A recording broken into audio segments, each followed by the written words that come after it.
Hey up everyone, Magpie Gaming here. I hope you're all doing well and welcome to episode 74 of the latest news in EFT. So the latest news today is that over the weekend changes were made to the boss spawn rates within the game. This is the third such change in the last month if I'm remembering rightly, and they have all been buffed again, which is good news. Not high enough, which is the bad news, but at least a buff is better than nothing. So at the moment across all the maps, all of the bosses are spawning at roughly 18%. There is also a chance to run into Killer and Glueheart on streets of Tarkov, that is at around 5.6%, and the goons are running between 15 and 18% depending on what map they are roaming on at the time, and there were no changes to the cultists. And of course, as always, this news was bought by Logical Solutions. If you want to know the exact spawn rates for the bosses that you are looking for, I suggest going to his website. I'll put a link in the description down below so that you can go check that out, but they are all at roughly 18% at the moment, and I can attest to Glueheart being on streets because I actually killed him on Saturday evening, so he is definitely spawning on there, albeit at a very low rate. The next bit of news that we've got, and it's a bit controversial, in the last week or so people have been using a new filtering program. I only found out about this earlier today by watching OnePeg's video where he talks about a little bit about this program anyway, and it's called DWM LUT. Now as far as I can tell, it is at its very basic form just a filter program like what Reshade was back in the day, and you can change dark areas to look lighter, you can change different colours to change the look a different colour altogether, and of course this gives people an unfair advantage.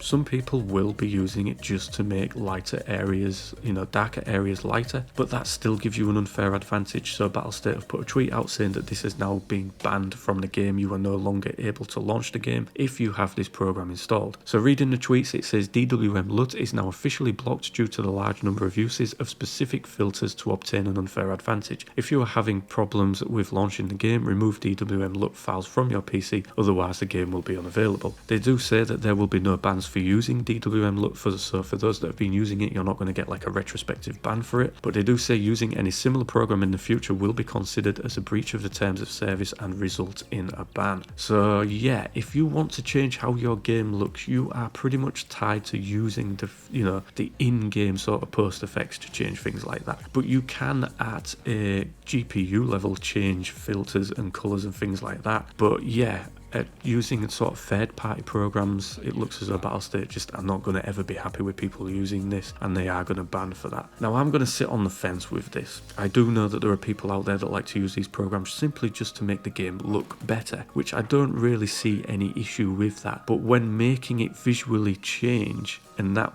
means that you're able to see other people easier, it is unfortunately giving you an unfair advantage, and it shouldn't be allowed in the game. We don't want to be spotted easier when we can't spot people. It just wants to create a level playing field, and I understand that from Battlestate's game's point of view, and I understand it from the player's point of view where they simply just want to make the game look a little bit better. But yeah, that game has been removed now. So if you want to sound off in the comment section about this, let me know. I've seen, I've been reading the replies to Battlestate's tweets, and a lot of people are saying that they've just been using it to make Interchange look better. It's a very dark map, and I can agree with that. It is very dark, it can be very hard to make people out, and they've simply been using it just to do that. But as I say, sound off in the comment section if you want to know. I'm staying on the fence with regards to the use of these programs. I sort of don't think they should be used. If it gives you an unfair advantage, then it shouldn't be allowed. If you are simply just trying to make the game look maybe a little bit more vibrant or whatever, then fair enough, but they do give us tools to do that within the game. So yeah, but that is the latest news for today, ladies and gentlemen. As always, thank you very much for watching and listening. Don't forget to like, share and subscribe. Stay safe, and I will catch you in the next one.